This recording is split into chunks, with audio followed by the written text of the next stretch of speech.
I think I'm still in a bit of shock and denial, frankly. And I was sitting in the makeup chair when I heard just somebody say, "Oh, Robert Redford died." Hollywood is in mourning. Robert Redford, the most handsome man to grace the silver screen, has passed away at 89. Tributes are flooding in, and they are truly stunning. Meryl Streep, who knew him well, has shared a standout tribute.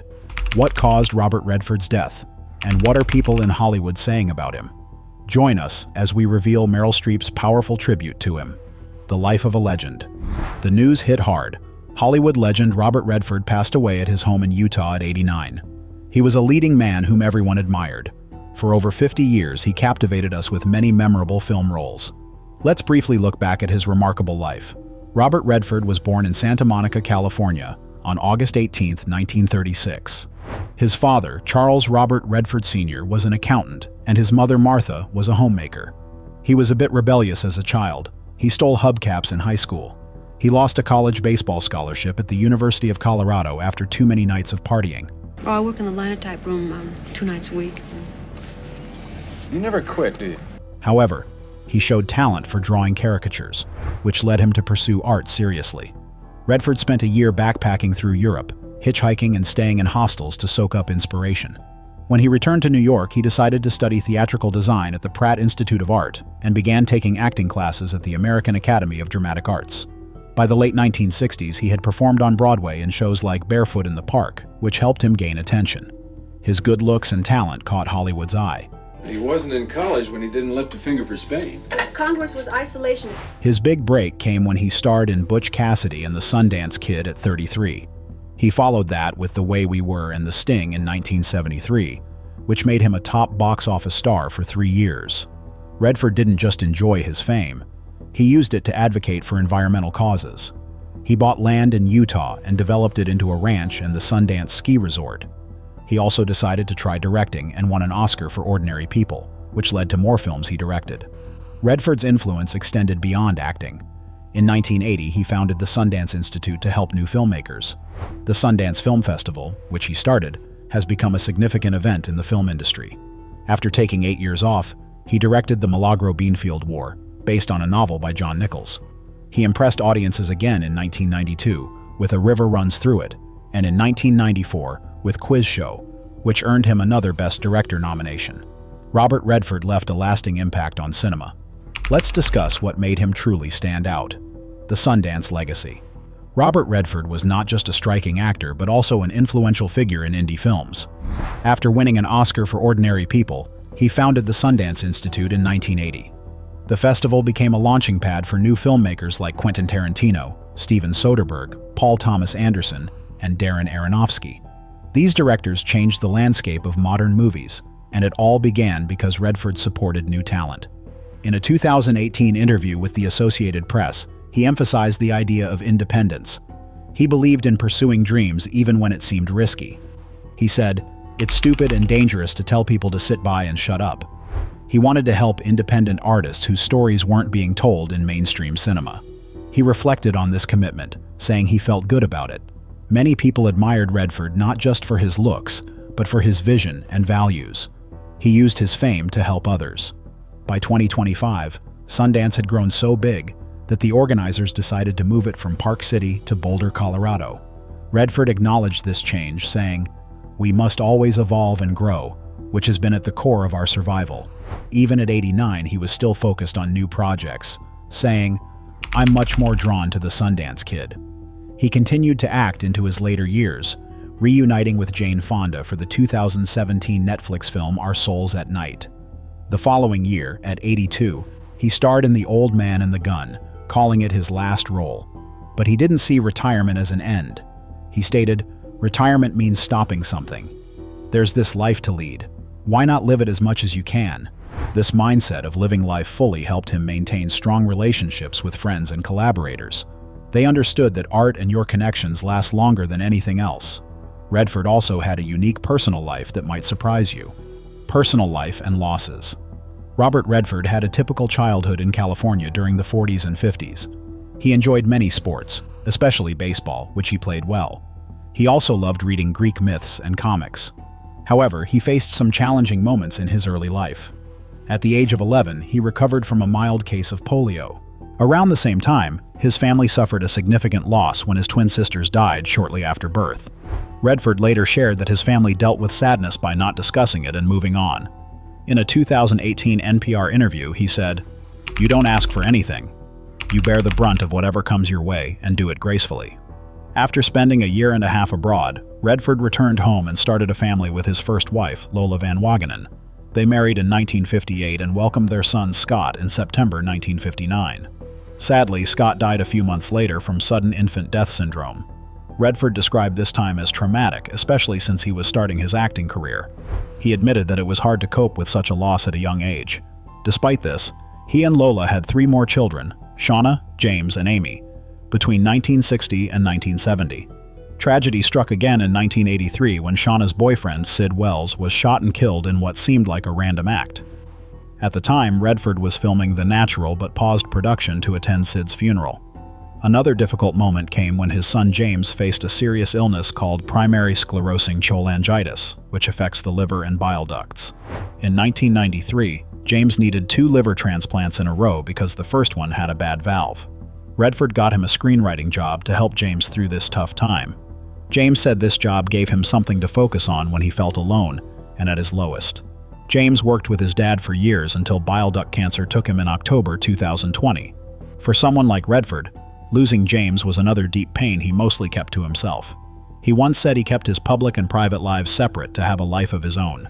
He believed he didn't owe his life to the public, just his performances. But let's face it, Redford's ability to show deep emotion on screen makes you think those personal losses added to his acting magic. Despite the heartaches, Redford had a long, fulfilling life, but no one expected his end to come like this. On September 16, 2025, Hollywood lost one of its icons. Robert Redford passed away at his Sundance home in Utah, surrounded by loved ones. The world of film felt the shock. When the news broke, tributes began pouring in, highlighting the loss and the powerful emotions each tribute carried. Barbra Streisand described him as charismatic, intelligent, intense, always interesting, and one of the finest actors ever. Jane Fonda, who worked with him many times, expressed her sorrow, saying that losing him crushed her. Robert meant a lot to her and represented an America that still needs support. James Gunn, the director of Superman, shared on Instagram how Redford's performances inspired him. He listed his favorite Redford movies, focusing on lesser-known gems. Antonio Banderas called him an icon of cinema. Even politics noted his passing. President Donald Trump mentioned his talent to reporters. Utah Governor Spencer Cox highlighted how Redford fell in love with Utah and helped make it a storytelling hub through Sundance. Meryl Streep expressed her sadness, calling him one of the lions. Her heartfelt tribute showed her deep respect for him. Many tributes focused on his looks and impact on others' lives and careers. Meryl recognized his dedication to real stories and fresh talent. Redford often worked with director Sidney Pollack because of their trusting relationship. Redford will be remembered not just for his charm, but also for his loyalty and commitment to quality. Meryl's tributes reflect her understanding of the complete picture of who he was, the unspoken chemistry. Following the legend's death, his family has decided to hold a simple funeral without the usual Hollywood show. Robert Redford requested a private gathering with just family. No media, no flashiness. His representative confirmed that the family wants privacy during this time. His wife, Sabine Zaggers Redford, their daughter Shauna Redford Schooler, and Amy Redford Hart, and his 7 grandchildren will gather in the Utah mountains for a quiet farewell to the father and grandfather they cherished. This news comes shortly after Paul Newman's family expressed their feelings about Redford's passing. Although the family keeps details of the service private, any future memorials will likely be special. Redford significantly impacted the film industry, with co-stars and directors wanting to honor him. Many people will surely come to pay their respects. Meryl Streep will likely be there too. She shared a memorable experience with Redford in the movie Out of Africa and maintained their friendship for over 40 years. She will celebrate the man who helped create one of the greatest on-screen romances. In 1985, Redford and Streep's pairing remains one of the most celebrated in film history, especially in Out of Africa, a grand love story directed by Sidney Pollack. In his book The Soul's Code, James Hillman wrote about the acorn, or the innate talent each person possesses. Redford was already a well-known actor, and Streep was thriving. Their different styles worked well together on screen. Redford had a quiet charisma, and could express much with a look or a small gesture. Streep fully immersed herself in her characters, showing deep emotions. Instead of clashing, their styles complemented each other naturally. Their chemistry felt genuine and memorable. During a Q&A, Streep reminisced about the famous hair-washing scene with Redford in Out of Africa, where she played a Danish baroness falling for a big game hunter who was Redford's character. She humorously mentioned finding Redford's name in the address books of two men arrested during Watergate. He washes her hair in that iconic river scene while quoting the rhyme of the Ancient Mariner. Streep laughs that Redford wasn't a skilled hairstylist at first.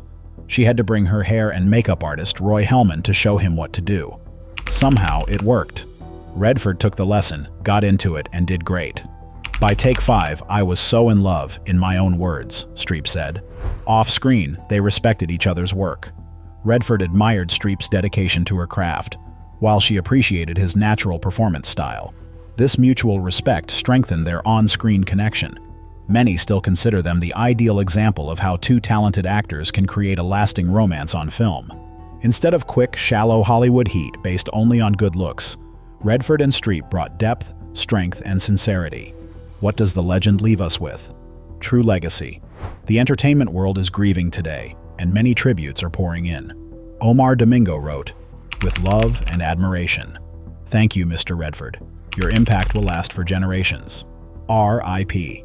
Ron Howard said, "R.I.P. to an incredibly influential figure in culture, for his creative work as an actor, producer, and director, and for starting the Sundance Film Festival, which transformed America's independent film scene. A real game changer." Kenneth Cole expressed his shock. "I am stunned by the loss of Robert Redford, a colleague, visionary, friend, idol, and legendary artist. He created Sundance.org, where many artists found their voices and audiences enjoyed their stories. His legacy has inspired me and countless others for decades, and will continue to inspire. In his prime, not many stars shone as brightly as Redford. He made an impact with his tousled blonde hair, strong jaw, and charming smile. He advocated for the environment and worked to support independent creators while following his artistic path. Like Gary Cooper, Gregory Peck, or Steve McQueen, Redford focused on a few key roles instead of playing many different characters. At his peak as a leading man, he was unmatched. Barbra Streisand recognized this, not just his shining surface, but the depth beneath it. Robert Redford was a significant figure in American cinema, known for his roles in films like Butch Cassidy and the Sundance Kid, All the President's Men, and Jeremiah Johnson. He captivated audiences during the 1970s. He had a fun-loving spirit and built a strong partnership with Meryl Streep, based on mutual respect. He directed films with political messages like Lions for Lambs and The Conspirator. His last significant role was in All Is Lost, where he gave a powerful performance with very few words, showing his talent even later in his career. Redford did not want to be called a sex symbol, believing it could limit him. After his passing, many tributes noted his influence on independent cinema, primarily through Sundance. He was honored not just as a Hollywood icon, but also as a dedicated environmentalist. As we think about his legacy, it is clear that Redford inspired many artists and supporters of new voices. His lasting friendship with Streep reflects the admiration that lasted throughout his life. How do you think Hollywood will honor him?